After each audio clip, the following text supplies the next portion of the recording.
आज का जो वीडियो है बहुत ही ज़्यादा ज़बरदस्त होने वाला है, क्योंकि आपके लिए हम एक और नया वीडियो लेके आए और हिस्टोरिकल प्लेस के बारे में आपको कंप्लीटली जानकारी देंगे। क्योंकि हम जिस जगह खड़े हैं उसके बारे में थोड़ा सा आपको बता दूं। जिस जगह खड़े हैं वो फारूकी शासन के द्वारा निर्मित किया गया किला है। हम एक किले पर खड़े हैं और ये किले को शाहजहाँ से इतना प्यार था कि उन्होंने अपने सिंहासन पर बैठने से पहले 3 साल अपना दरबार इसी जगह स्थापित किया था। तो आज हम उसी किले के बारे में आपको कंप्लीटली बताएंगे और कंप्लीटली जानकारी देंगे कि किला कब बनाया था, किसने बनाया था और किसके लिए बनाया गया था और इस किले की विशेषता है क्या है। तो आज आपको कंप्लीट वीडियो इसी पर होने वाला है। तो चलिए वीडियो को तो चलिए शुरू करते हैं। शाही किले का निर्माण 1385 में शुरू किया गया था, जो कि 1422 तक बनकर तैयार हो गया था। यह महल 7 मंजिला महल है, जो ताप्ती नदी के तट पर बना हुआ है। शाही किला बुरहानपुर की एक राजस्वी महल था, जो कि ताप्ती नदी के पूर्व में स्थित है। शाही किले का इतिहास बताता है कि यह मूल रूप से फारूकी शासकों द्वारा बनाया गया था। इतिहासकार मोहम्मद नौशाद ने बताया कि शाही किले को फारूकी बादशाहों ने बनवाया था और इस किले को शाहजहाँ द्वारा बसाया गया था। यह उस समय की बात है जब शाहजहाँ बुरहानपुर के गवर्नर थे। शाहजहाँ किले के इतने शौकीन हो गए थे कि वह शाही किले में ही रहते थे। शाहजहाँ अपने सिंहासन पर चढ़ने के पहले 3 वर्ष के लिए अपना दरबार यही स्थापित किया था। शाहजहाँ ने बुरहानपुर में काफी समय बिताया और शाही किले को जोड़ने में मदद की। दीवाने आम और दीवाने खास किले में बनवाए गए थे।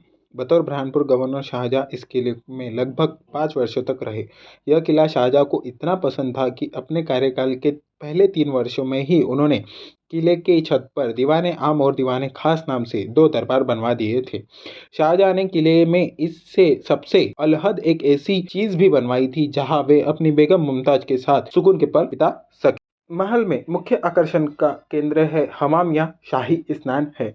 यह विशेष रूप से शाहजहाँ की पत्नी बेगम मुमताज महल के लिए बनवाया गया था, ताकि वह खुश और केसर और गुलाब की पंखुड़ियों के साथ सुगंधित पानी में एक शानदार स्नान का आनंद ले सके। हमाम खां का निर्माण मुगल काल के दौरान हुआ था। स्नानागार पर अकबर और जागीर के प्रसिद्ध मंत्री खान खाना मिर्जा अब्दुल रहीम खाना का शिलालेख है। कमरों की छत पर गुंबददार है। हमाम को शहद के छत्ते के काम पर लाया गया है। बनी हमाम को शहद के छत्ते पर बनी पेंटिंग से खूबसूरती से सजाया गया है। आज भी छत पर कई जटिल पेंटिंग्स हैं।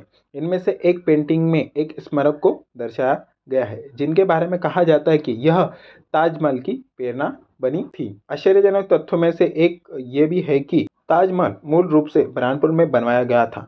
इसकी लिए चुनी गई साइट अभी भी ताप्ती नदी के पास खाली पड़ी है। मुमताज, जिनकी याद में ताजमहल बनवाया गया था, उनकी 14वीं संतान को जन्म देते समय उनकी मृत्यु हो गई थी। मुमताज की मौत भी बुरहानपुर में ही हुई थी।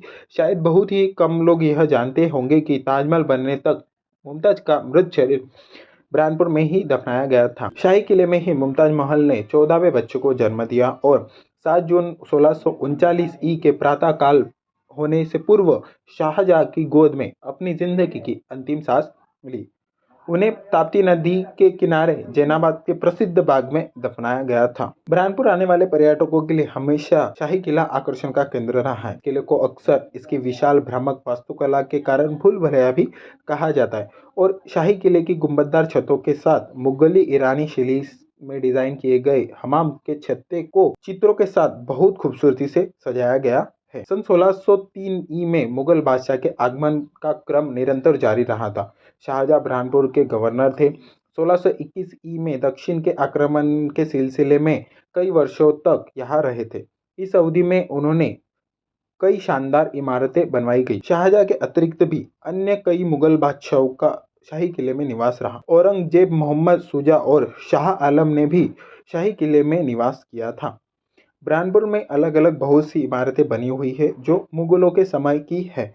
इसे देखने के लिए देश विदेश से पर्यटक आते हैं। बुरहानपुर आने वाले पर्यटकों के लिए बुरहानपुर रेलवे स्टेशन से 5 किलोमीटर की दूरी पर शाही किला मध्य प्रदेश में बुरहानपुर में एक राजस्वी महल है। ताप्ती नदी के तट पर मध्य प्रदेश के सबसे खूबसूरत विरासत स्थानों में से शाही किला एक है।